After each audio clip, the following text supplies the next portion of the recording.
The message in Nairobi and Kenya is simple. When the youth of this country unite, nothing can go wrong.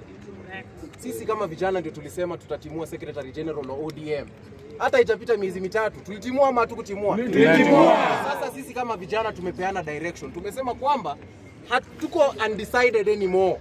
Tumeamua kwamba 2027 nani atakuwa rais wetu? William Samoei Ruto. Sasa hiyo mtu yote mwanajaribu kucheza na sisi, mtu yote mwanajaribu kuleta any divisive narrative, huo ni mtu mwenye hata prosper. Sisi kama vijana tumeungana Nairobi yote, na hii message tutapeleka Kenya mzima tukisema kwamba hatutatumika tena.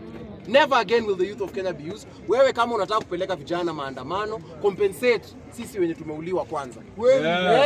Wewe upeleke watoto wako. Yeye sikuwa umeficha watoto wako majuu, alafu unataka sisi miili yetu na miili ya vijana wa ghetto ndio ipelekwe huko nje.